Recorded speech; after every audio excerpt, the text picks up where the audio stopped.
Hello everyone, कैसे आप लोग। Welcome to official channel of study UT education dedicated to mechanical engineering department, जहाँ पे हम लोग देख रहे थे स्ट्रेंथ ऑफ मटेरियल को। और यहाँ हम लोग का सीरीज चल रहा है आरआरबी जेई का क्वालिफाइंग सीरीज, जहाँ पे हम लोग कंप्लीट यहाँ पे लेक्चर प्रोवाइड कर रहे हैं फॉर आरआरबी जेई, जो कि सिलेबस बेस्ड है आपके आरआरबी जेई का। और ये हम लोग स्ट्रिक्टली फॉलो कर रहे हैं उसी के सिलेबस को। टॉपिक वाइज हम लोग सब्जेक्ट वाइज और टॉपिक वाइज क्लियर करते जा रहे हैं, सारे लेक्चर को यहाँ पे कंप्लीट कर रहे हैं और टोटल सिलेबस को हम लोग कंप्लीट यहाँ पे करेंगे। हम लोग यहाँ पे सॉल्व कर रहे हैं अभी फिलहाल, यानी चैप्टर जो चल रहा था that is your strength of material. ये हम लोग का लेक्चर नंबर हो जाएगा फोर्थ। यहाँ पे फोर्थ लेक्चर हम लोग ले रहे हैं, इससे पहले थर्ड लेक्चर आ चुका है।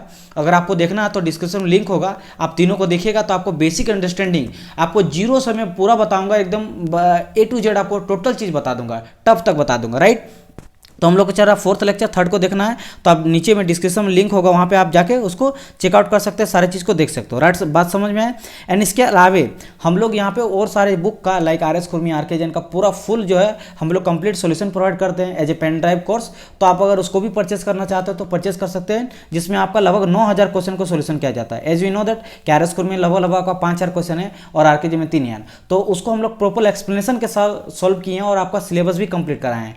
तो अगर आप स्टेट लेवल का कोई एज का तैयारी करो तो उसको भी आप परचेस कर सकते हो, राइट।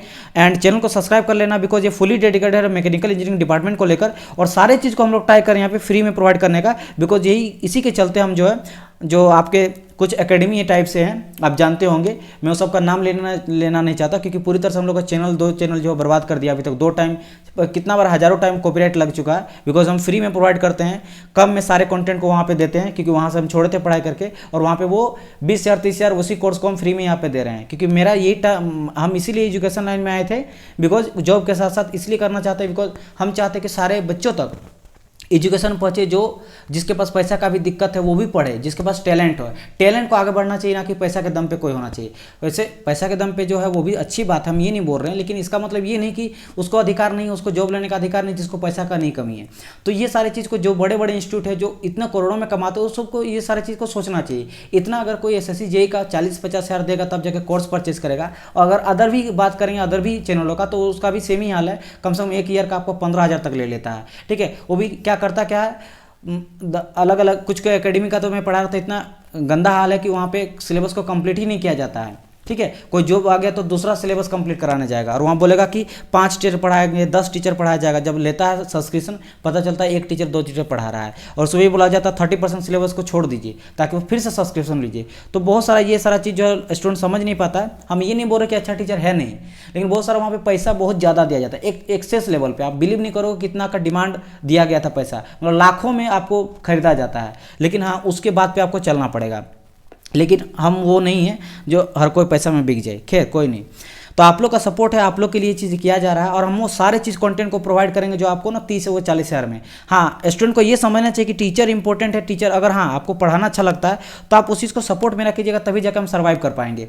बिकॉज उन लोग हमेशा टारगेट चैनल पर लगे रहता है कि भाई किसी तरह चैनल को कॉपीराइट लगा के लाइव बंद करा के बंद कर दे। क्योंकि एक बार तो आपको पता है कि 2-2.5 लाख वाला जो आपका यही सेम नाम का स्टडी यूटी एजुकेशन, जिसमें आपका 600 प्लस लेक्चर था, और बहुत सारा उसमें हम लोग सिलेक्शन भी बच्चा को दिए हैं, इसलिए जलन भी होता था। वो चैनल खत्म हो चुका, टर्मिनेट हो चुका है।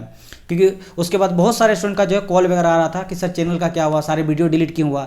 तो बात ये है, अभी भी मैं बता देता हूँ कि चैनल जो है हम नहीं डिलीट किए। किसी का शौक नहीं होता कि 2 साल 3 साल का मेहनत को मैं पूरा डिलीट कर दूँ। मुझे शौक नहीं गया वो चीज़ करने का, और वो मेरा आदत नहीं है, ठीक है। बात है कि उसको कराया गया है, राइट। तो खैर कोई नहीं, हम लोग फिर से खड़ा कर देंगे। हम लोग का टैलेंट कोई नहीं ले रहा, बस आप लोग का सपोर्ट चाहिए। और इंडिविजुअल की देखो हम क्यों बोलते हैं लाइक सब्सक्राइब करने, क्योंकि ज़्यादा से ज़्यादा आएगा ना तो यूट्यूब भी उसको रिस्पॉन्ड करती है। अगर उसमें हम अगर कॉपीराइट लगा था तो बहुत बार वो मान गई थी, लेकिन बहुत बार नहीं भी मानती है। अगर कोई फेक भी लगा देना 15-20, तो उसको लगता है यार 15-20 आया तो सही होगा, क्योंकि बड़ा नहीं है ना। अगर बड़ा मेरा यूट्यूब रहता 2 मिलियन 1 मिलियन का, तो वो थोड़ा रिस्पॉन्स करती है, भाई इतना बड़ा चैनल है तो इसको थोड़ा रिव्यू कर ले। जब देखती है तो पता चलेगा ये तो फेक है। लेकिन होता क्या, 7 दिन का टाइम पीरियड देता, 7 दिन के अंदर वो रिस्पॉन्स किया तब तो ठीक है, नहीं तो आपका चैनल गया।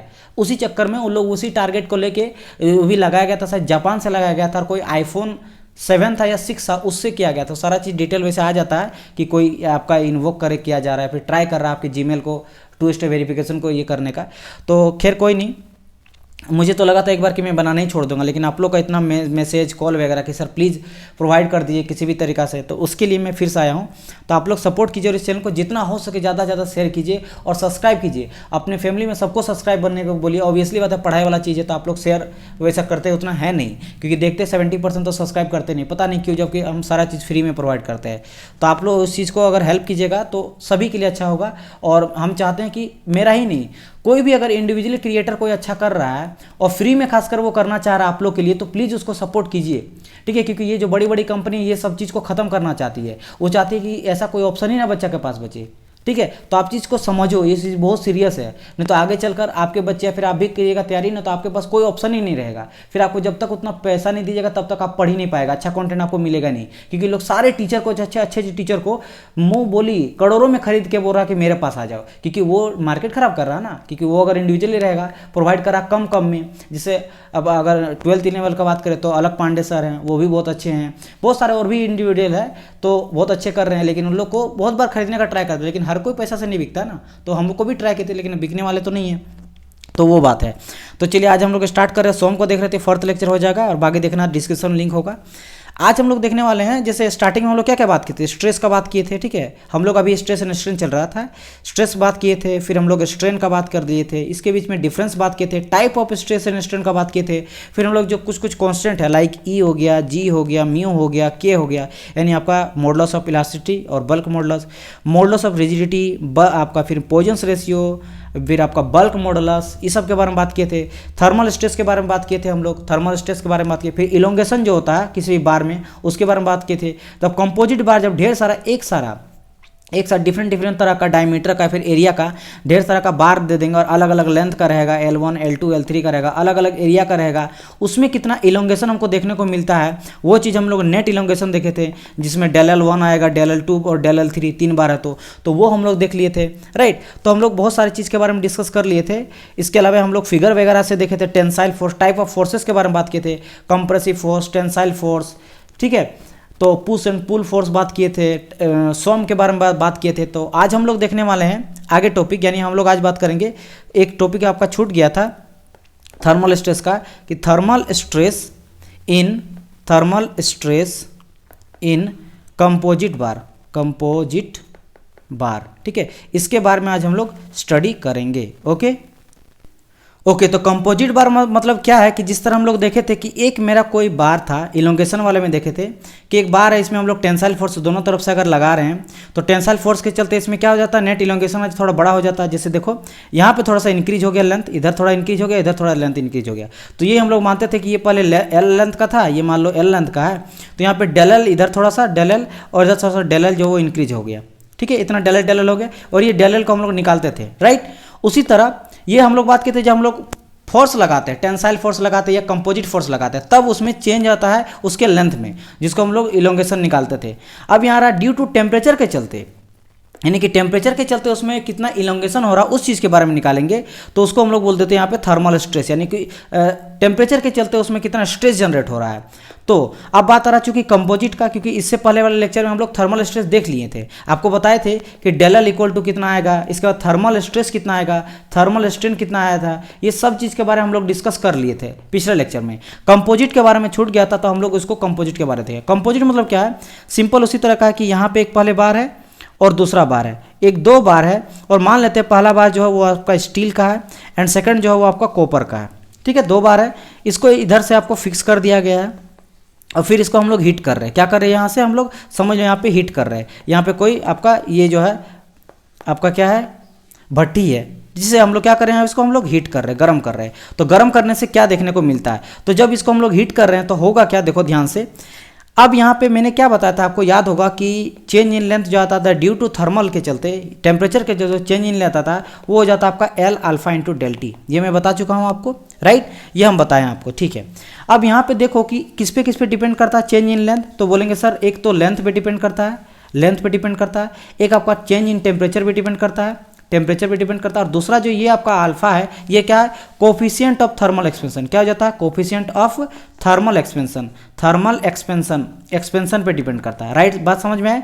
अब बात आता है कि कौन ज़्यादा फैलेगा, कौन ज़्यादा टेम्परेचर के चलते जल्दी फैल जाएगा, वो डिपेंड करता है आपके अल्फा पे, क्योंकि अल्फा हो जाता है आपका कांस्टेंट वैल्यू, और कांस्टेंट वैल्यू जो होता है वो मटेरियल पे डिपेंड करता है, मटेरियल के प्रॉपर्टी में, कास्ट आयरन है या स्टील है या फिर कोई और अदर मटेरियल है। जैसे मैंने बताया था ई का वैल्यू, मोल्डस इलास्टिसिटी जो होता है या फिर यंग्स मॉडुलस बोल लो, ये सभी मटेरियल का अलग अलग होता है।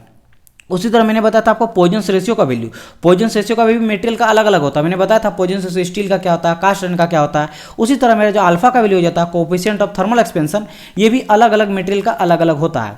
तो बात आता है कि सर बताइए कि किसका ज़्यादा होता है। तो यहाँ पे हम लोग किसका किसका बात करें, एक तो बात करें कॉपर का, दूसरा बात करें स्टील का। तो मैं आपको अगर बता दूँ यहाँ पे कि अगर हम लोग बात करेंगे थर्मल एक्सपेंशन ऑफ कॉपर, तो कॉपर का अगर थर्मल एक्सपेंशन में बात करें, कोएफिशिएंट थर्मल एक्सपेंशन, ये हो जाता है 16 × 10⁻⁻6 पर डिग्री सेल्सियस।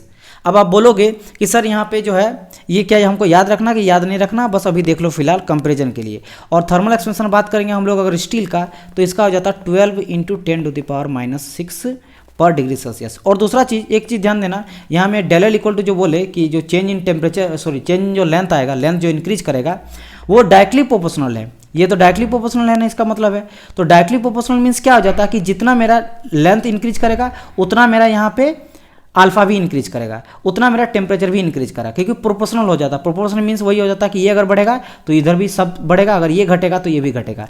तो यहाँ से कहने का मतलब क्या है कि जिसका ज़्यादा मेरा थर्मल एक्सपेंशन होगा उसमें ज़्यादा इलोंगेशन देखने को मिलेगा। इतना तो क्लियर हो गया आप लोग को, जितना ज़्यादा थर्मल एक्सपेंशन उतने ज़्यादा। यहाँ पे क्या देख रहे हैं, मेरा एक्सपेंशन किस में ज़्यादा है, कॉपर में ज़्यादा है। तो आप बोल सकते हो कि thermal expansion of copper is greater than thermal expansion of steel. It means ज़्यादा कौन लंबा होगा, ज़्यादा कौन बढ़ेगा, आपका कॉपर। तो कॉपर क्या होगा, ज़्यादा लंबा होगा, ठीक है, लंबा क्या होगा, ज़्यादा होगा। या फिर आप बोल सकते हो ज़्यादा, इसी तरह लिखते हैं ना, यानी कि इसमें लेंथ जो होता है वो ज़्यादा इंक्रीज करेगा, यानी कि ज़्यादा ये फैलेगा। ओके, अब यहाँ पे देखेंगे कॉपर, यानी कॉपर समझ लो कि बढ़ के इतना हो गया, इतना ज़्यादा हो गया, लेकिन मेरा स्टील कम होगा क्योंकि इसका जो है थर्मल एक्सपेंशन कम है, इतना ही हुआ।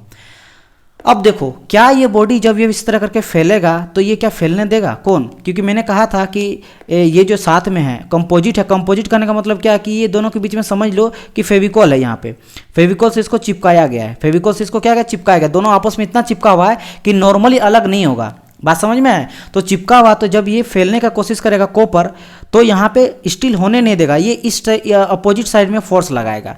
ऑपोजिट साइड में क्या लगाएगा, एक फोर्स लगाएगा। तो जब ये ऑपोजिट साइड में फोर्स लगाएगा तो सबसे पहले तो ये स्ट्रेन हो रहा है, मैंने कहा था स्ट्रेन पहले होगा, तो स्ट्रेन के बाद यहाँ जब स्ट्रेन होगा, थर्मल स्ट्रेन होगा, तो ऑपोजिट साइड में आपका स्ट्रेस डेवलप होगा। उसके बाद तो किधर होगा, आपका इस ऑपोजिट साइड में यहाँ पे डेवलप होगा, इधर। और जब ये इधर आपका रहेगा, अब देखो इसमें क्या हो रहा है, इसमें आपका ये इधर चाहेगा कि हम होने नहीं देंगे, क्योंकि ये चाहेगा जिस तरह इधर खींचेगा, कॉपर को इधर खींचेगा, लेकिन ये जो कॉपर है ये चाहेगा कि हम उधर इसको आगे भगाएं, मतलब ये इधर भगाए। यानी कि स्टील में मेरा कैसा डेवलप होगा, टेंसाइल फोर्स डेवलप होगा, जबकि कॉपर मेरा कैसा होगा, कंप्रेसिव इन नेचर होगा, इधर वाले फोर्स लगेगा। बात समझ में आया, नहीं समझ में आया मैं और एक बार समझाता हूँ, ये चीज़ बहुत इंपॉर्टेंट है समझना, ठीक है। मैं और एक बार आपको क्लियर इसको करा देता हूँ, ठीक है। ओके, बस यही समझना कि किसमें कौन सा स्ट्रेस डेवलप होगा। फिर से देखो, ये आपका था, ये पहला मटेरियल है, ये आपका दूसरा मटेरियल है। दूसरा हम लोग लिए थे कॉपर, पहला लिए थे आपका स्टील था, इधर हम लोग इसको फिक्स कर लिए हैं, ठीक है। मेरा देखे थे कि थर्मल कोफिशिएंट कॉपर का मेरा ज़्यादा होता है देन दी स्टील, तो मेरा स्टील ज़्यादा एक्सपेंड कर जाएगा, इतना कर जाएगा, और स्टील मेरा इतना करेगा, ठीक है। ओके, हम क्या बोले कि ये जो है कॉपर वो ज़्यादा फैल गया, तो ज़्यादा फैलेगा, तो ज़्यादा फैलने के चक्कर में स्टील क्या चाहेगा कि हम तुमको फैलने नहीं देंगे, क्योंकि ये इसके साथ जुड़ा हुआ, इसका थर्मल जो कोफिशिएंट थर्मल एक्सपेंशन है कम है, तो कम है तो फैलने नहीं देगा, तो इसको इधर खींचेगा, अपनी ओर खींचेगा। तो यहाँ कैसे डेवलप हुआ, फोर्स जो लगा अपोजिट साइड से लगा, यानी कि यहाँ पे कंप्रेसिव फोर्स लगा, ठीक है, कंप्रेसिव फोर्स लगा। और उसी तरह अगर बात करेंगे स्टील का, तो ये क्या चाहेगा, कॉपर चाहेगा कि तुमको हम खींचेंगे, बाहर की ओर ले जाएंगे, क्योंकि इसका ये ज़्यादा थर्मल एक्सपेंशन है, तो ये चाहेगा कि इसको बाहर की ओर लाएंगे, बाहर की ओर लाएंगे, इसको खींच के मेरा इतना लंबा ले आएंगे। तो यहाँ पे कैसा लगेगा, मेरा फोर्स लगेगा वो टेंसाइल लगेगा, टेंसाइल इन नेचर होगा। तो बात समझ में आया। तो यहाँ पे हम लोग क्या लिख सकते हैं कि मेरा पहली बात तो ये लिख सकते हो कि यहाँ पे एक पहला पॉइंट करके बोल सकते हो कि थर्मल कोफिशिएंट जो आपका थर्मल, मैं लिख ही देता, आप लोग इसको लिख दिएगा, थर्मल कोफिशिएंट, एक second, coefficient, thermal coefficient of expansion, expansion जिसका भी ज़्यादा होगा वो ज़्यादा इलोंगेट होगा, ठीक है। तो आप कैसे लिखोगे thermal expansion, the thermal coefficient of expansion is more than material have more elongation. ठीक है, ये चीज़ तो क्लियर हो गया। जहाँ पे हम लोग देखे थे कि कॉपर का जो है वो मेरा ज़्यादा होता देन दी स्टील। यहाँ तो समझ आ गया कि कॉपर मेरा ज़्यादा एक्सटेंड करेगा। क्यों? बिकॉज मुझे पता है एज पर द फॉर्मूला कि डेल एल इक्वल टू हो जाता है L alpha into del T. तो यहाँ से अगर मेरा अल्फा का वैल्यू ज़्यादा है तो मेरा लंबाई भी ज़्यादा बढ़ेगा। तो यहाँ से हम लोग देख लिए थे कि लेंथ मेरा किसका ज़्यादा होगा, कॉपर का, इसलिए ज़्यादा ये एक्सटेंड कर गया था, इतना कर गया था। पहला बात तो ये।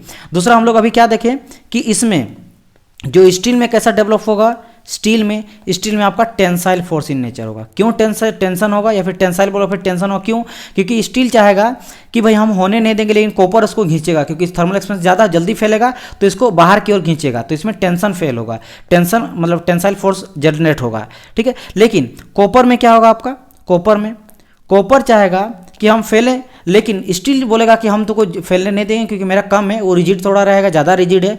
कम यानी क्या, थर्मल एक्सपेंस कम मीन्स वो रिजिड ज़्यादा, कठोर थोड़ा है, तो उसमें जो होगा कंप्रेसिव फोर्स हो जाएगा, यानी यहाँ पे कंप्रेसिव फोर्स इसमें आएगा, कंप्रेशन आएगा। तो यही आपको बताना था, यही इंपॉर्टेंट था कि जिसमें आपका ज़्यादा एक्सपेंड हो रहा है उसमें आएगा कंप्रेशन, और जिसमें कम आपका एक्सपेंड हो रहा है उसमें आएगा आपका टेंशन। समझ आया, क्लियर हो गया चीज़ ये मेरा। अब मेरा बात समझो, यहाँ पे कोई एक रहेगा इंटरमीडिएट पॉइंट रहेगा, यहाँ क्या रहेगा, कोई एक इंटरमीडिएट पॉइंट रहेगा। मान लो ये इंटरमीडिएट पॉइंट है, मतलब जहाँ पे दोनों आके रुक जाएगा। क्यों? क्योंकि देखो क्या होगा कि मान लो ये भी फैल रहा है, ये दोनों दो मटेरियल, ये पहला मटेरियल, ये दूसरा मटेरियल है। ठीक है, ये दूसरा मटेरियल है, ये आपका कॉपर है, ये आपका स्टील है, ये आपका स्टील है। अगर दोनों फैला तो फैलने के बाद कहीं ना कहीं एक जगह पे आके दोनों रुक जाएगा ना, इस तरह आके रुक जाएगा। बात समझ में आया? क्योंकि अगर इस तरह से नहीं रुका तो दूसरा तरीका क्या हो सकता है कि ये थोड़ा इधर फैल जाएगा और कुछ ऐसा मटेरियल बन जाएगा, क्योंकि एक कम फैला और ये आपका मतलब ये ज़्यादा फैल गया, कम फैलेगा, क्रॉस सेक्शन कुछ ऐसा आ जाएगा। ठीक है, कर्व टाइप से आएगा। कर्व नहीं, हम लोग लेंगे क्या, एक हॉरिजॉन्टल लेंगे, मतलब ऐसा कोई लाइन ले लेंगे एक्स एंड एक्स कि यहाँ पे दोनों आके रुक जाएगा, मतलब ये यहाँ तक फैलेगा, ये यहाँ तक रहेगा। यानी कहने का मतलब क्या है, ये कब होगा, ये तभी होगा जब टेंशन इन नेचर, जो टेंशन इन नेचर है स्टील में, टेंशन इन स्टील ये आपका इक्वल होगा कंप्रेशन का, compression force in copper, COPPER। समझ आया? कहने का मतलब क्या है, इक्विलिब्रियम कंडीशन पे आके इन लोग रुक जाएगा, दोनों आके एक जगह रुकेगा। तो ये कब होगा, जब कंप्रेशन जितना मेरा लग रहा है आपके कॉपर में उतना मेरा इक्वल फोर्स लगेगा स्टील में, तभी जाकर वो रुकेगा, नहीं तो ये चलते रहेगा ये एक्सपेंड। ठीक है, तो ये इक्वल होगा, यानी कि यहाँ पे कंप्रेशन एक तरह से क्या हो रहा है, फोर्स लग रहा है, एफ क्या एक तरह से फोर्स है, और हम लोग क्या पता है यहाँ पे कि आपका जो स्ट्रेस हो जाता है होता है फोर्स अपन एरिया, यानी कि लोड अपन एरिया हो जाता है। तो यहाँ से अगर पी तरह से एक तरह से क्या लोड है, ये आपका लोड है या फिर फोर्स है, आप बोल सकते हो लोड या फोर्स। तो P इक्वल टू क्या आएगा, सिग्मा इंटू ए, यानी कि यहाँ पे हम लोग लेंगे सिग्मा इंटू ए, ये स्टील का तो स्टील ले लेंगे, इज इक्वल टू यहाँ पे हो जाएगा सिग्मा इंटू ए, यहाँ पे आपका कॉपर है तो कॉपर ले लेंगे। ठीक है, यहाँ पे कॉपर आ गया। अब बात आता है मेरा कि ये चीज़ जो चीज़ है ये वैल्यू मेरा आएगा, वो कैसे निकालेंगे हम लोग। तो थर्मल हम लोग क्या जानते हैं कि स्ट्रेस जो होता है ये डायरेक्टली प्रोपोर्शनल टू स्ट्रेन आ जाता है, और जब हम लोग इसको प्रोपोर्शनल को हटाते हैं ई आ जाता है, तो यहाँ से हम लोग देख रहे हैं कि भाई मुझे आपका चेंज इन जो स्ट्रेन आ जाता है क्या लिखते हैं, change in length by original length, और ई आ गया और यहाँ पे आ गया स्ट्रेस। यानी कि आप देख सकते हो यहाँ पे कि चेंज इन लेंथ अगर निकालेंगे तो डेल एल निकालेंगे तो अगर यहाँ पे स्ट्रेस आएगा इनटू लेंथ आएगा, और आपका हो जाएगा क्या, यहाँ पे नीचे आएगा ई। तो ये आपका जो है चेंज आपका आएगा चेंज इन लेंथ। तो यहाँ पे चेंज इन लेंथ मेरा ये जनरेट होगा फॉर बोथ, दोनों के लिए। वैसे मैं बता दूं कि ये वाला आपको आरआरबी जे में इतना लेवल का पढ़ना नहीं रह पड़ता है, ये एसएससी जे में आता है। तो ये आपका निकलेगा दोनों का। ये अगर हम लोग स्टील का लेंगे तो हम लोग यहाँ पे स्टील कर देंगे, और कॉपर का लेंगे तो कॉपर आएंगे। तो ये चीज़ आएगा मेरा यहाँ पे, समझ आया। और थर्मल स्ट्रेस कितना होगा, थर्मल स्ट्रेस आपको पता ही है कि यहाँ पे हम लोग थर्मल स्ट्रेस पहले भी निकाल चुके हैं। ठीक है, तो ये आपको इंपॉर्टेंट यहाँ पे ध्यान रखना, यानी कहने का मतलब यहाँ पे लिख सकते हैं कि एक्चुअल, ये जो आपका है ये लाइन हम लोग दिए ये आपका एक्चुअल है। ठीक है, क्या है, एक्चुअल एक लाइन है।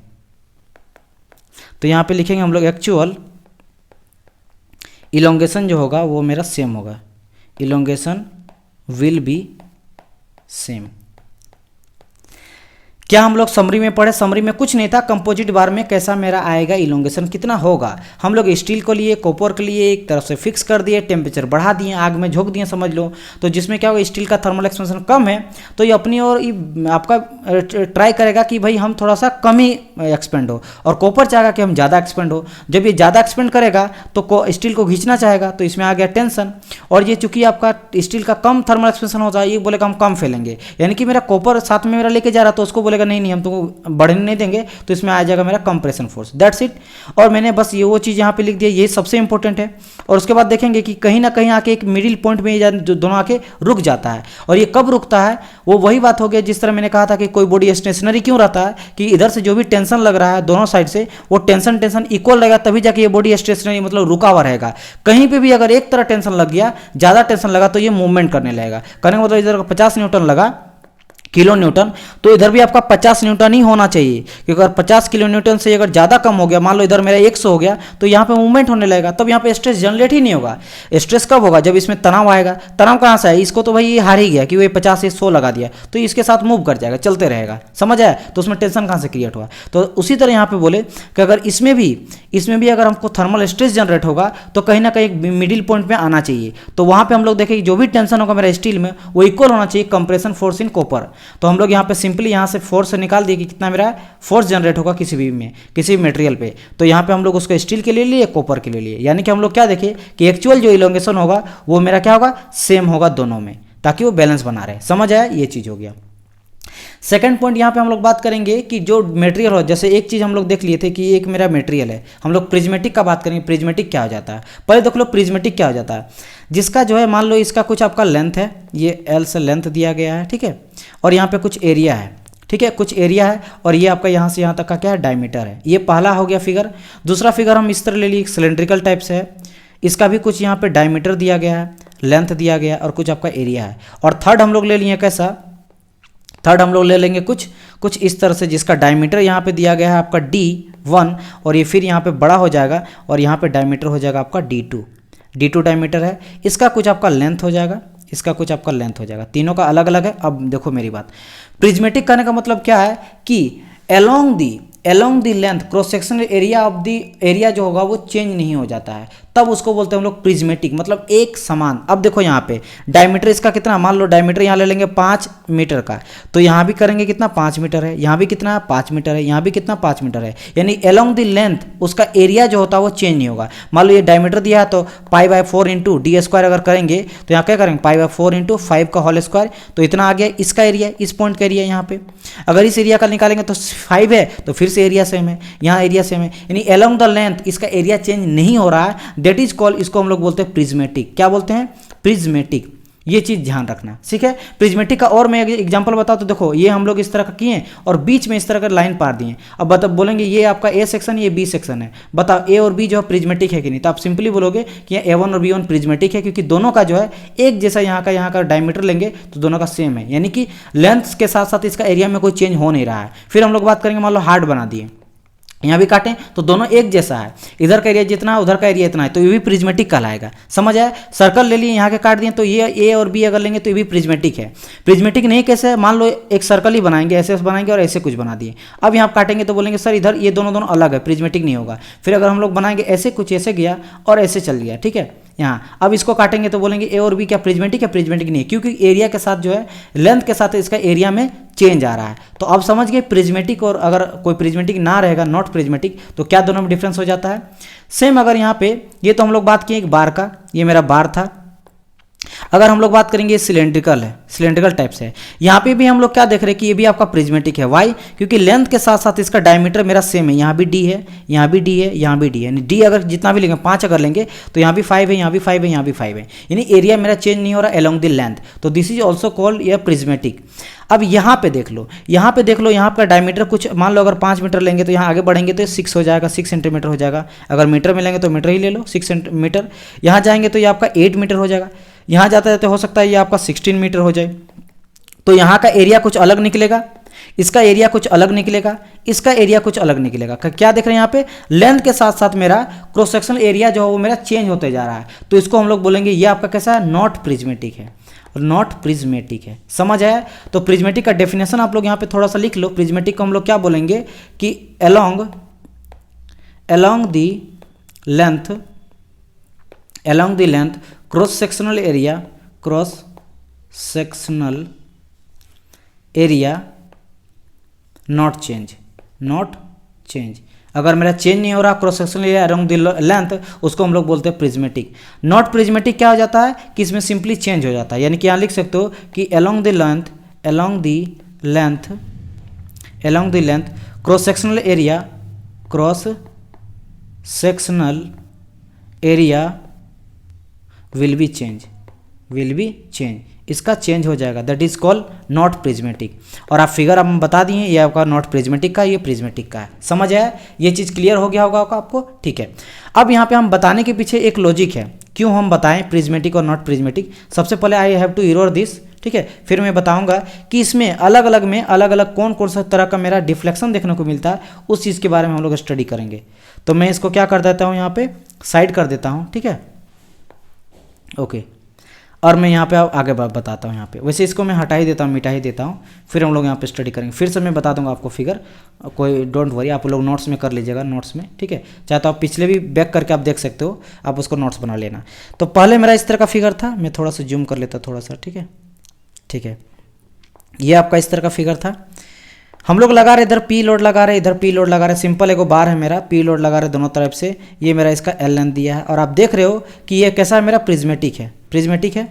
और इसका हम लोग पहले ही निकाल चुके हैं। अगर मैं आपको बोलूँ कि कितना आया था, चेंज इन लेंथ कितना आया था, तो आप लोग बोल सकते हैं इलोंगेशन जो आया था वो PL/A आया था। ये तो मैं सबसे पहले क्लास में आपको बताया था, PL/A। ये कैसा आ जाता है, देखो यहाँ पे स्ट्रेन स्ट्रेन, जब हम लोग यहाँ से हटाएंगे तो यहाँ पे एक आ जाता है modulus of elasticity into E आ जाता है। और हमको पता है कि ये क्या हो जाता है, स्ट्रेस क्या हो जाता है, फोर्स अपॉन एरिया या फिर लोड अपॉन एरिया।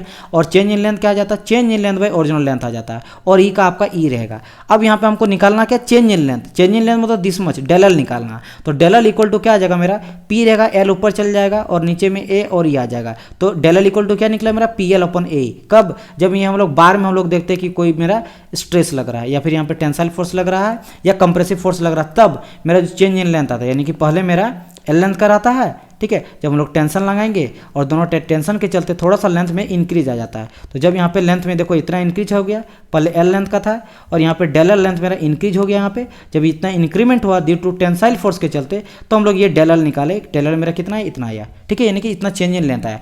अगर पॉजिटिव ही आएगा वैल्यू, जो भी आया ये अगर पॉजिटिव आया है तो हम लोग समझ लेंगे यहाँ पे टेंशन हुआ है, यानी कि टेंसाइल फोर्स लगाया गया। अगर ये मेरा नेगेटिव हो गया तो समझ जाएंगे यहाँ पे क्या लगा, मेरा कंप्रेसिव फोर्स लगा। ये क्लियर हो गया, ठीक है। तो हम लोग यहाँ पे देख लिए थे कि मेरा ये चीज़ आ रहा है, ठीक है, ओके।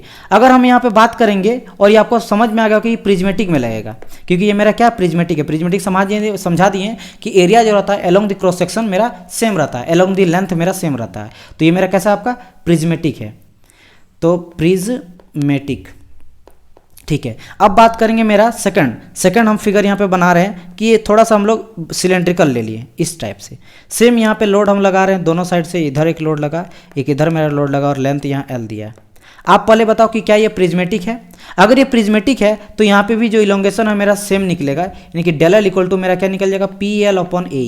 तो ये यहाँ भी अप्लाई होगा, यहाँ भी अप्लाई होगा और यहाँ भी अप्लाई होगा। वाई, रीज़न क्या है, क्योंकि ये भी आपका प्रिज्मेटिक है, यानी कि जो इसका एरिया है अलोंग द लेंथ मेरा वेरी नहीं कर रहा है। अब बात करते हैं थर्ड जो फिगर हम बनाए थे।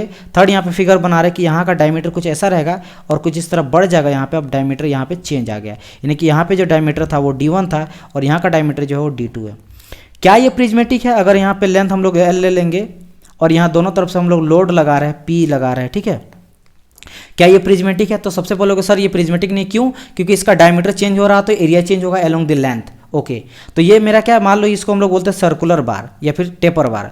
तो आप लिख लो यहाँ पे सर्कुलर टेपर बार है ये, ठीक है। ये आपका सिलेंड्रिकल बार था और ये आप बोल सकते हो नॉर्मल बार, ठीक है, ओके, सिलेंड्रिकल बार। तो यहाँ पे आप क्या देखो कि यहाँ पे मेरा सर्कुलर जो टेपर बार था ये मेरा प्रिज्मेटिक नहीं है, यानी कि यहाँ के लिए जो है मेरा डेल एल दूसरा आएगा, ये चीज़ वेरी मेरा नहीं करेगा, ये मेरा नहीं होगा। तो क्या आएगा सर, तो यहाँ पे हम लोग देखते हैं कि यहाँ पे जो आपका आएगा नॉर्मल, हम लोग क्या जानते हैं, देखो कैसे आप लोग निकालोगे।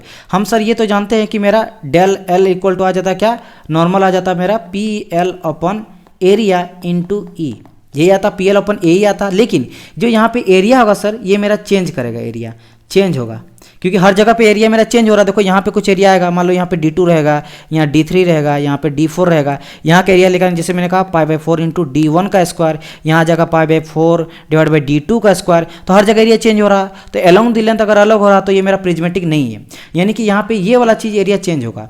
तब यहाँ पे एरिया क्या हो जाता है आपका π/4 इंटू D का होल स्क्वायर। तो यहाँ पे हम लोग ले लेते एक फॉर्मूला, ले लेते क्या, आप शॉर्ट में जान लो, π/4 इंटू D1 इंटू D2 ले लेते, बस यही करेंगे। यानी कि चेंज इन लेंथ मेरा क्या आ जाएगा, डेल एल इक्वल टू आ जाएगा आपका पी एल डिवाइड बाई, यहाँ पे क्या हो जाएगा π/4 इंटू D1 D2 इंटू ई।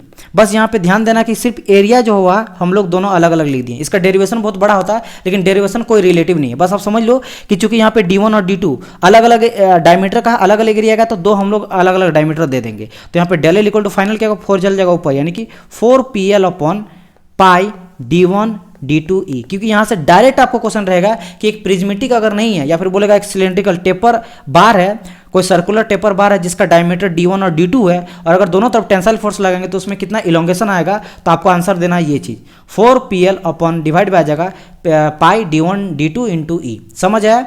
और यहाँ के लिए जो नॉर्मली जो इसमें प्रिज्मेटिक रहेगा, अगर कभी कभी क्वेश्चन में ये ना देखे कि सर्कुलर टेपर बार है अलग अलग डायमीटर, डायरेक्ट आपको बोल देगा कि प्रिज्मेटिक अगर नहीं है तब कौन सा, क्या ये अप्लाई होगा, ये वाला PL अपॉन ही नहीं होगा, ये मेरा प्रिज्मेटिक नहीं था। तो आप यहाँ पे लिख दो प्रिज्मेटिक, नॉट लिख दो यहाँ पे नॉट प्रिज्मेटिक। समझ आया। ये भी बहुत ज़्यादा इंपॉर्टेंट यहाँ से क्वेश्चन आ जाता है। अगर नहीं आप तो चलो मैं आपको क्वेश्चन एक देता हूँ। यहाँ पे ये क्वेश्चन आपको पूछा गया है, आपके RRB JEE और SSC JEE दोनों में पूछा गया। SSC JEE का क्वेश्चन है एंड RRB JEE का ये क्वेश्चन है।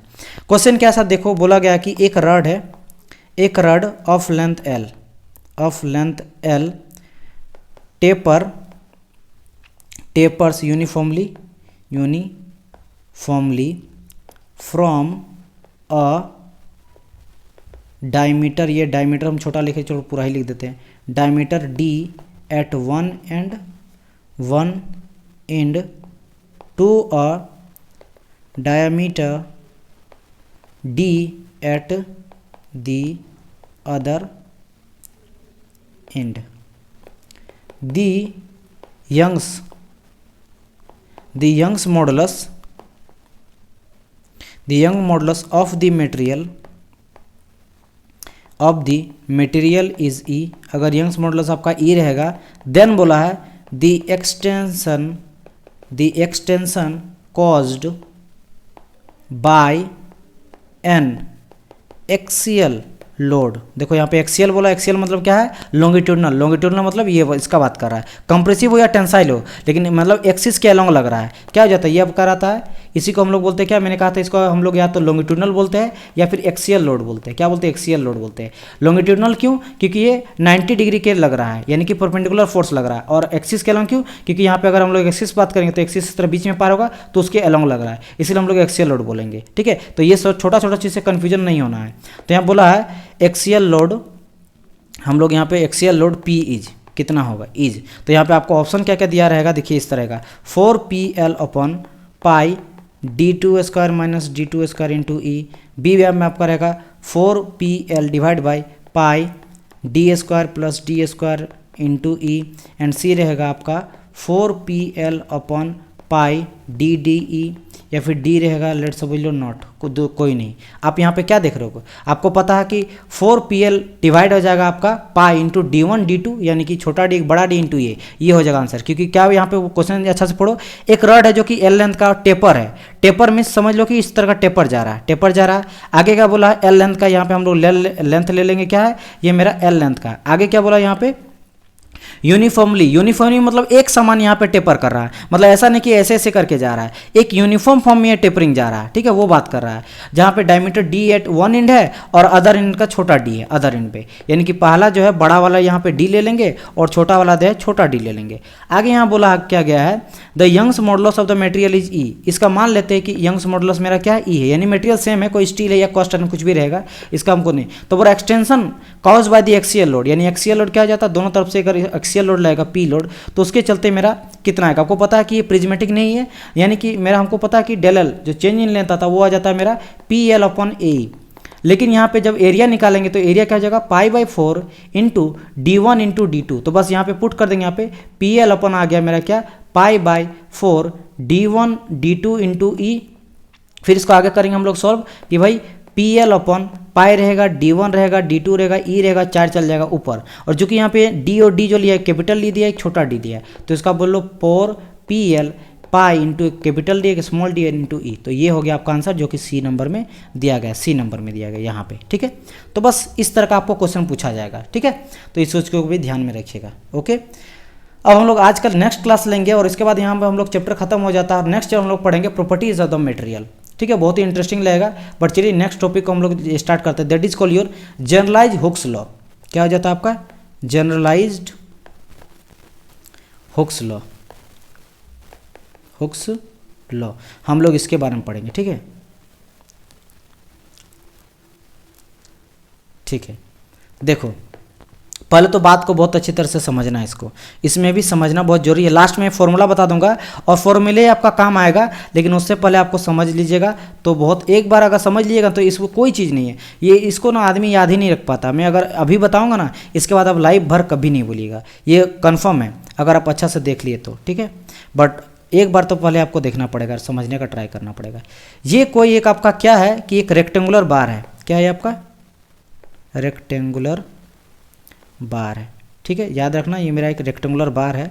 चलो ठीक है, रेक्टेंगुलर बार है और यहाँ पे मान लेते इसका लेंथ दिया है आपका L, विड्थ दिया है इसका B और इसका थिकनेस जो है, थिकनेस है आपका H, ठीक है, लेंथ विड्थ एंड इसका हाइट दिया गया है। चलो ठीक है, डायरेक्शन हम मान लेते हैं कि ये आपका वाई डायरेक्शन पे जा रहा है, इधर जो फोर्स जाएगा वो जाएगा एक्स डायरेक्शन पे, एंड जो आपका इधर भागेगा that is your Z direction, X Y and Z direction पे। चलो ठीक है, अगर मान लेते हैं कि इसमें लोड मेरा लग रहा है, इस डायरेक्शन पे लग रहा है, तो ये क्या हो जाएगा, एक्स डायरेक्शन है ना, यहाँ पे देख रहे हैं आप एक्स डायरेक्शन है, तो यहाँ पे लोड लग रहा है ये एक्स डायरेक्शन पे, इधर भी जा रहा है और मेरा इधर भी लोड लगा रहे हैं, यानी कि यहाँ पे पी एक्स, मतलब एक एक्सियल लोड लग रहा है दोनों में। तो एक चीज़ हमको बताइए कि जो यहाँ पे लोड लग रहा है एक्स डायरेक्शन पे वो कैसा लोड लगेगा। तो बोलेंगे सर ये मेरा एक्सियल लोड होगा, या फिर सर ये इसको बोल सकते हैं हम लोग लॉन्गिट्यूडनल, ठीक है, लॉन्गिट्यूडनल। मैं आपको जब पॉइजन रेशियो बताया था तो पॉइजन रेशियो क्या बताया था कि ऊपर में अगर फिक्स रख के वो हम लोग बार नीचे में लटका देते हैं और इसमें हम लोग अगर लोड यहाँ पे लगा देते हैं, ठीक है, पी लोड लगा लेंगे, तो जिसके चलते हमको एक्सटेंशन देखने को मिलता है और इसमें लेंथ में इंक्रीमेंट हो जाता है और लेंथ इंक्रीज करके कुछ इतना लेंथ मेरा बढ़ जाता है। इतना लेंथ मेरा यहाँ पे देख लो कि अगर एल लेंथ का है, यहाँ पे एल लेंथ का था, तो यहाँ से लेकर यहाँ तक मेरा डेलर मेरा इंक्रीज हो गया लेंथ, क्योंकि यहाँ पे लंबा खींच रहे हैं उसको। लेकिन ये भी बोले थे कि जब मेरा यहाँ पे जो इस तरह का फोर्स लगा, लॉन्गिट्यूडनल लगा और एक्सियल लगा, क्यों, क्योंकि एक्सिस के अलोंग लग रहा है या फिर 90 डिग्री लग रहा है, तो इसको हम लोग बोल देते हैं लॉन्गिट्यूडनल फोर्स, ठीक है, या लोड जो बोल लो। लेकिन सर दोनों तरफ ये जो यहाँ बढ़ा मटेरियल, इतना जो यहाँ तक का मटेरियल मेरा इंक्रीज हुआ, ये इंक्रीज कहाँ से आया, ये दोनों साइड से मेरा लेंथ, मेरा जो एरिया वो मेरा घट जाता है, यानी कि ये मटेरियल में श्रिंकेज आ जाता है।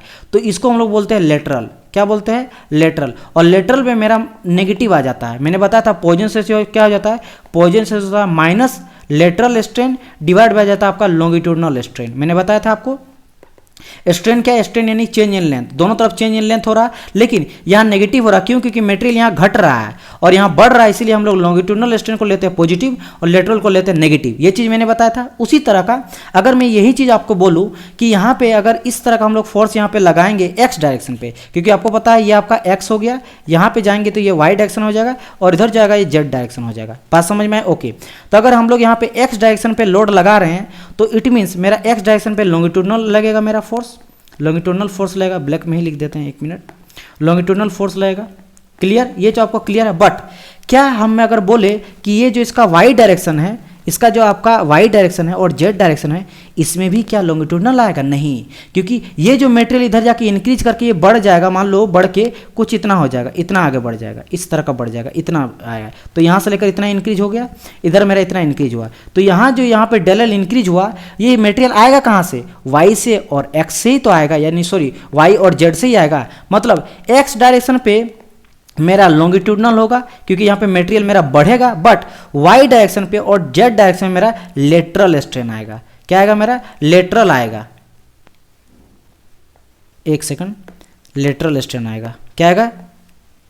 लेटरल स्ट्रेन आएगा, यानी क्या में नेगेटिव होगा क्योंकि यहाँ मटेरियल घटेगा। और यहाँ कैसा होगा? एक्स डायरेक्शन में आपका लॉन्गिट्यूडनल स्ट्रेन आएगा, लॉन्गिट्यूडनल फोर्स लगेगा, जिसके चलते मेरा क्या होगा? लॉन्गिट्यूडनल स्ट्रेन आएगा। ये चीज़ क्लियर हो गया? मेरा बात समझे कि नहीं? कुछ नहीं था, सिंपल यही वाला लॉजिक था कि अगर मेरा नीचे खींच रहे हैं सर तो ये लंबा इतना लंबा हो जाएगा। ये लंबा इसलिए हुआ क्योंकि यहाँ का मटेरियल, इन दोनों तरफ का मटेरियल घट गया, जिसको लेटरल बोलते हैं। लॉन्गिट्यूडनल एक्सिस के अलॉन्ग लगता है, उसके चलते मटेरियल घटा तो हम लोग नेगेटिव लिए। सिंपल कहना मेरा ये है कि अगर मेरा रेक्टेंगुलर बार है और हम लोग लगा रहे हैं, अगर हम लोग एक्स डायरेक्शन पे कोई लगा रहे हैं लोड, तो जब हम लोग एक्स डायरेक्शन पे लोड लगाएंगे उसके चलते क्या होगा कि मेरा वाई में और जेड में जो है मेरा नेगेटिव आएगा। नेगेटिव मतलब वहाँ पे लेंथ मेरा घट जाएगा। तो बस यही आपका है, तो ये चीज़ आप लोग समझ गए होंगे, ठीक है? बस यही बात है। तब हम देखो आगे कैसे लिख रहे थे, ठीक है? आगे हम अब आपको बता रहे हैं। तो यहाँ पे हम लोग अब क्या बोल सकते हैं, एक चीज़ तो क्लियर हो गया कि स्ट्रेन जो यहाँ होगा, आप यहाँ पे आप लिख लो यहाँ से कि strain in X direction along X direction, यहाँ लिखो X direction in Y and Z. जो मेरा अगर एक्स डायरेक्शन पे अगर स्ट्रेन लगेगा तो जेड में भी लगेगा। एक सेकंड, ये मेरा रुक जा, थोड़ा सा हम इसको बड़ा कर ले रहे हैं, ठीक है? और ठीक है, या फिर पेन के थिकनेस को हम बढ़ा दे रहे हैं। हम चाह रहे हैं कि आपको पूरा क्लियर नजर आए, ठीक है? चलो छोटा कर दिया, बट यहाँ पे मैं थोड़ा थिकनेस बढ़ा दिया, ठीक है? तो यहाँ पे क्या बोल रहे हैं कि जो स्ट्रेन होगा, strain in X direction, but यहाँ पे लिखेंगे but also in Y and Z direction, क्योंकि भाई हम एक डायरेक्शन से जो फोर्स लगा लिए, मेरा एक्स में भी वो वाई होगा, लेकिन बात ये है कि मेरा जो एक्स डायरेक्शन पे आ रहा है वो मेरा लग रहा है कैसा लग रहा है? मेरा लॉन्गिट्यूडनल लग रहा है, ठीक है? लॉन्गिट्यूडनल मेरा स्ट्रेन आ रहा है। स्ट्रेन मतलब लेंथ में इंक्रीज करेगा, लेकिन जो मेरा वाई में और जेड में आएगा वो मेरा कैसा होगा? लेटरल होगा, लेटरल स्ट्रेन आएगा। लेटरल स्ट्रेन मतलब यहाँ नेगेटिव आएगा, ये पॉजिटिव आएगा। ये चीज़ तो आप लोग को 100% क्लियर हो गया होगा। सिमिलरली अगर इसी तरीके से हम फोर्स जो है पी एक्स में न लगा के पी वाई में लगाएंगे, किधर लगाएंगे? यहाँ पे पी वाई, वाई डायरेक्शन पे लगाएं, इन दोनों तरफ से अगर वाई वाई में हम लोग लगाएं लोड। अब बताइए, अब मान लेते हैं कि इसको हम हटा दिए, पी एक्स वाले लोड को हटा दिए, अब हम लोग वाई डायरेक्शन पर लगाएंगे। अब बताइए यहाँ पे क्या होगा? तो जब हम लोग वाई वाई में लगाएंगे तो हम लोग को क्या देखने मिलेगा? ये तो मेरा लॉन्गिट्यूडनल हो गया, क्योंकि जो भी मेरा ये रेक्टेंगुलर है, रेक्टेंगुलर के एलोंग लगाएंगे, यहाँ पे देखो वाई लगाएं तो ये तो 90 डिग्री हो गया, यानी यहाँ पे मेरा लॉन्गिट्यूडनल मिला है स्ट्रेन, लॉन्गिट्यूडनल इधर भी, लॉन्गिट्यूडनल स्ट्रेन इधर भी। लेकिन ये मेटेरियल जो यहाँ पे बढ़ेगा, इसके चलते मेरा एक्स में और जेड में कैसा स्ट्रेन डेवलप होगा? लेटरल होगा, यानी कि वहाँ पे मेरा घट जाएगा। उसी तरीका से अगर मान लो ये भी हम हटा देते हैं, ये हटा के अब हम लोग लगाएंगे कहाँ पे? जेड डायरेक्शन पर लगाते हैं। अब मान लो जेड डायरेक्शन में लगाएं, इधर लगाएंगे, यानी कि जेड डायरेक्शन में लोड लगाएंगे दोनों तरफ। जब जेड डायरेक्शन में लगाएंगे तो अब ये कहलाएगा मेरा लॉन्गिट्यूडनल, मतलब यहाँ मेरा लॉन्गिट्यूडनल लगेगा, मतलब यहाँ पे इंक्रीज होगा, मेरा जो स्ट्रेन डेवलप होगा वो पॉजिटिव स्ट्रेन होगा। लेकिन जो मेरा एक्स डायरेक्शन पे जाएगा और वाई में जाएगा वो मेरा कैसा होगा? लेटरल होगा, यानी कि नेगेटिव होगा। ये चीज़ क्लियर हुआ? तो अब उसी बेसिस पे मैं यहाँ पे इक्वेशन लिख रहा हूँ और मैं मान रहा हूँ सबसे पहले कि एक्स में ही हम लोग लोड लगाएं दोनों तरफ से, ठीक है? एक्स में ही लोड लगाएं, ठीक है? तो मैं यहाँ पे आगे लिखूँगा, आगे मैं यहाँ पे लिखूँगा, ठीक है? इतना रहने देते हैं, ठीक है? मैं इसको दिखा दूँगा।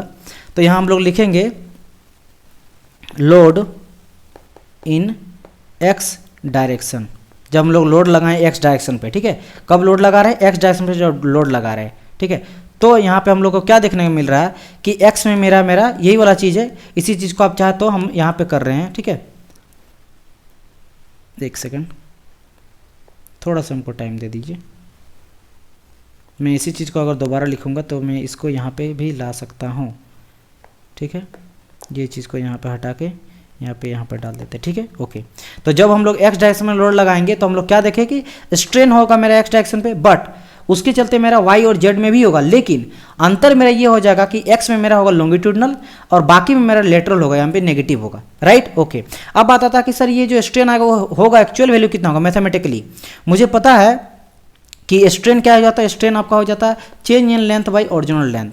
और अगर मैं बात करूँ, ये तो हो गया मेरा क्या स्ट्रेन आएगा। अगर मैं स्ट्रेस बात करूँ तो स्ट्रेस क्या हो जाएगा आपका, तो स्ट्रेस अगर लेंगे तो स्ट्रेस आ जाएगा आपका फोर्स अपॉन एरिया आ जाता है। और मैं अगर यहाँ का एरिया बोलूँ तो एरिया क्या हो जाता है आपका लेंथ इंटू ब्रेथ आ जाता है, या फिर हाइट इंटू ब्रेथ आ जाता है। तो हाइट आपका h दिया गया है, ब्रेथ आपका b है, तो यहाँ बोल सकते हो कि सर यहाँ पे आ जाएगा क्या, एरिया जो है वो हमको यहाँ पे a ना लिख के आप बोल सकते हो यहाँ पे आएगा b इंटू एच, और लोड जो लग रहा है वो एक्स डायरेक्शन पे लग रहा है। तो ये मेरा क्या हो जाएगा आपका स्ट्रेस कहाँ लग रहा है, मेरा एक्स डायरेक्शन पे लग रहा है। तो ये मेरा इसके चलते हुआ स्ट्रेन जनरेट और इसके चलते हुआ मेरा स्ट्रेस जनरेट, समझ आया। लेकिन ये जो हम लोग स्ट्रेन निकाले वो तो किधर निकाले, आपका निकाले एक्स डायरेक्शन पे। बट अगर हम लोग देखेंगे दूसरा बेसिस तरीका से, दूसरा बेसिस क्या है, इस स्ट्रेन को मैं फिर से यहाँ पे लिख रहा हूँ, ठीक है। अब देखो स्ट्रेन का यहाँ पे स्ट्रेस का कोई जरूरत नहीं है, सिर्फ स्ट्रेन यहाँ पे रहने दो। दूसरा क्या है, हम लोग को ये पता है कि stress is directly proportional to होता है स्ट्रेन, सर ये चीज़ मुझे पता है, आपको पता है, चलो ठीक है, पता है, बहुत बढ़िया। अब हमको पता है कि जब यहाँ पे प्रोपोर्शनल हटाते हैं तो एक आता है मॉडुलस ऑफ इलास्टिसिटी आ जाता है, ये लिख सकते हैं। एंड मुझे ये भी पता है कि जो स्ट्रेन हो जाता है, स्ट्रेन इक्वल टू हम लोग क्या सीखते हैं, stress by modulus of elasticity. तो आप स्ट्रेन इक्वल टू आप ये भी लिख सकते हो change in length by original, जो नॉर्मली हम लोग जानते हैं। दूसरा और को क्या लिख सकते हैं कि स्ट्रेन इज इक्वल टू मेरा स्ट्रेस अपॉन, यहाँ पे आ जाता है क्या, ये आपका स्ट्रेस है, stress upon modulus of elasticity, ये भी हम लोग लिख सकते हैं।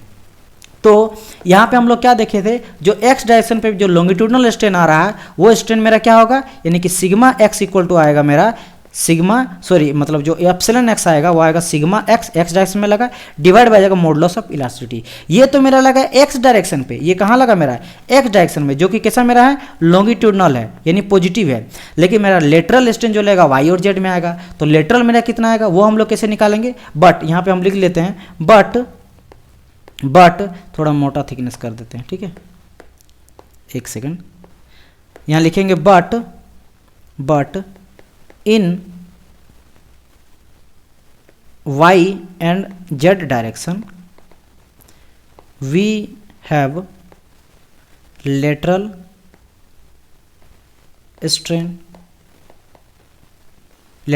आएगा, राइट। और कितना आएगा, यानी कि sigma y equal to sigma z, दोनों क्या आएगा मेरा लेटरल। मैं इतना इसलिए बता रहा हूँ क्योंकि ये चीज़ समझना बहुत ही ईजी है, बस मैं ट्राई कर रहा हूँ एक बार आप समझ जाओ। कितना आएगा वो मैं आपको बताता हूँ, ठीक है। आपको पता है पॉइजन रेशियो क्या हो जाता है, सर यहाँ से आपको मिलेगा पॉइजन रेशियो क्या हो जाता है, minus lateral strain divide by जाता है आपका लॉन्गिट्यूडनल स्ट्रेन, ये चीज़ आता है, ओके। अब म्यू इक्वल टू हम लोग लिख सकते हैं mu equal to minus lateral strain और डिवाइड बाय लॉन्गिट्यूडनल स्ट्रेन अभी जस्ट हम लोग निकालें, लॉन्गिट्यूडनल स्ट्रेन अभी हम लोग जस्ट निकाले, ये चीज़ यही तो आपका लॉन्गिट्यूडनल स्ट्रेन था ना, मैंने जस्ट देखो यहाँ पे बोला था ना लॉन्गिट्यूडनल स्ट्रेन, यहाँ पे हम लिख दिया हूँ, यहाँ पे हम लिखे हैं, यहाँ पे देखो पॉजिटिव लिखे हैं, यहाँ पे ध्यान से दो, ये जो हम चीज़ लिखे हैं ब्लैक से घर है, ये आपका क्या है लॉन्गिट्यूडनल स्ट्रेन है। देखो यहाँ पे एक्स डायरेक्शन में लॉन्गिट्यूडनल स्ट्रेन आया था, तो क्या इसका वैल्यू हम लोग यहाँ पे पुट कर सकते हैं, बिल्कुल पुट कर सकते हो। यहाँ पे बोल सकते हो कि यहाँ क्या आएगा, सिग्मा आया था एक्स डिवाइड बाई ई, ये मेरा आया था।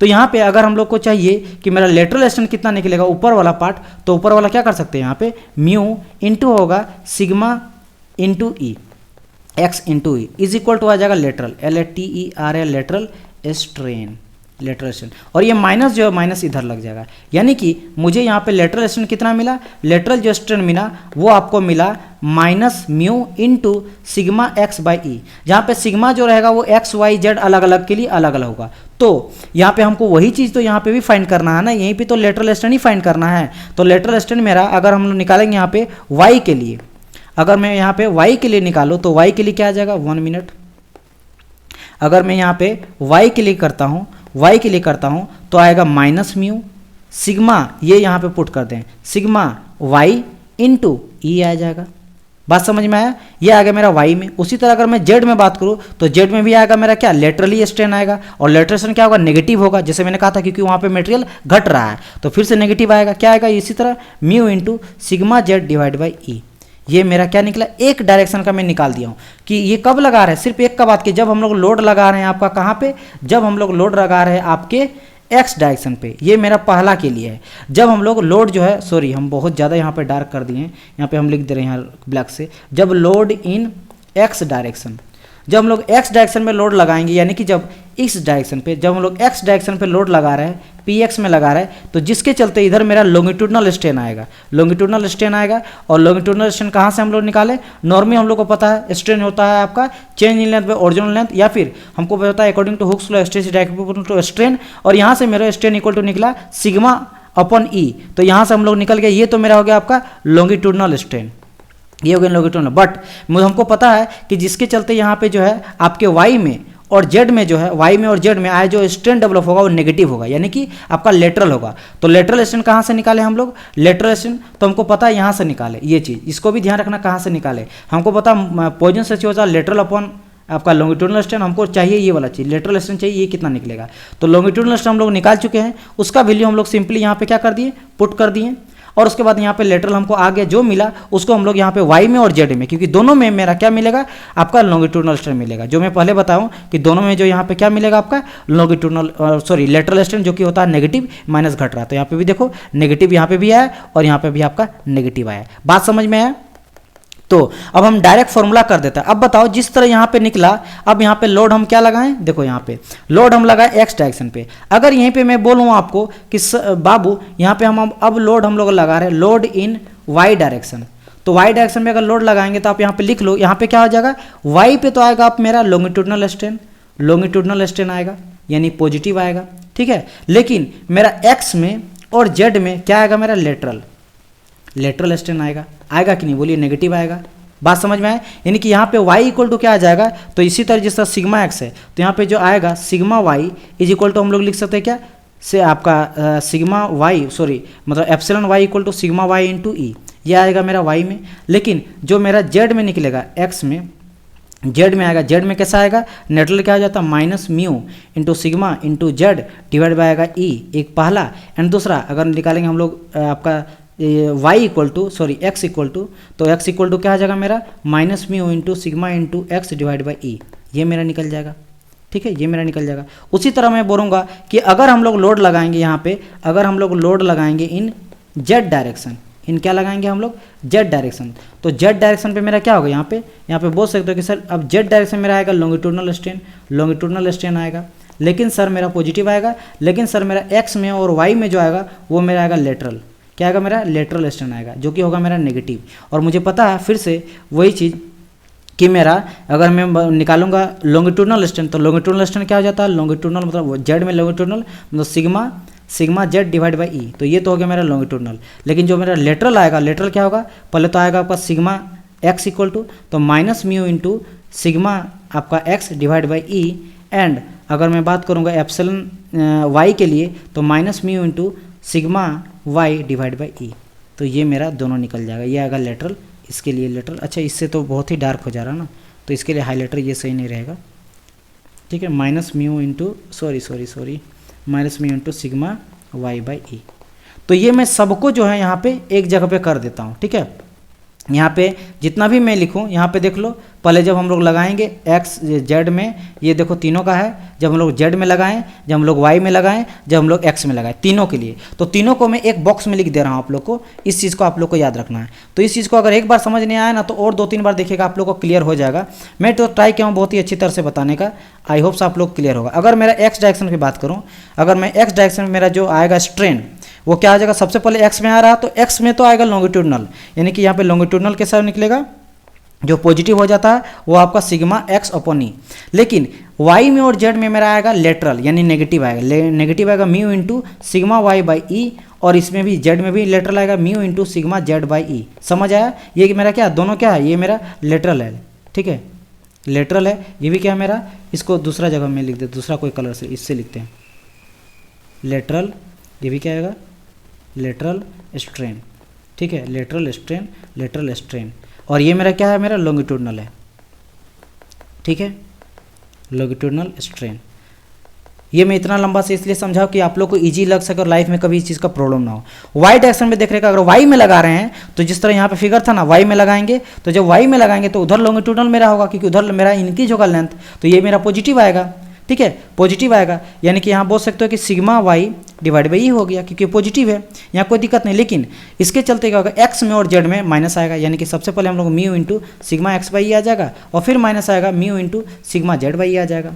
अब हम लोग उसी तरह अगर स्ट्रेन देखेंगे, एप्सिलॉन देखेंगे जेड में, तो जेड में तो आएगा लॉन्गिट्यूडनल, मतलब जेड वाला पहले तो पॉजिटिव कर दो, ठीक है, ई आ जाएगा डिवाइड बाई ई, एक सेकंड, डिवाइड बाई क्या हो जाएगा मेरा ई, लेकिन मेरा एक्स में भी negative mu into sigma x by आ जाएगा और मेरा वाई में भी negative mu into sigma y by E. तो ये कौन सा बड़ी बात है, ये कोई बड़ी बात नहीं है। और आप सब देख रहे हो कि ये सब जो है वो मेरा लेटरल है, ये वाला सब मेरा क्या है, आपका लेटरल है, ठीक है, ये भी लेटरल है, ये भी लेटरल है, ये भी आपका लेटरल है, समझ आया, और ये भी लेटरल है, ये भी लेटरल है, ये भी लेटरल, सब क्या है मेरा लेटरल स्ट्रेन है। अगर हम बात करेंगे यहाँ पे आगे तो ये मेरा क्या है, लॉन्गिट्यूडनल है, यानी पॉजिटिव है, ये भी पॉजिटिव है, ये भी पॉजिटिव है और ये भी पॉजिटिव है।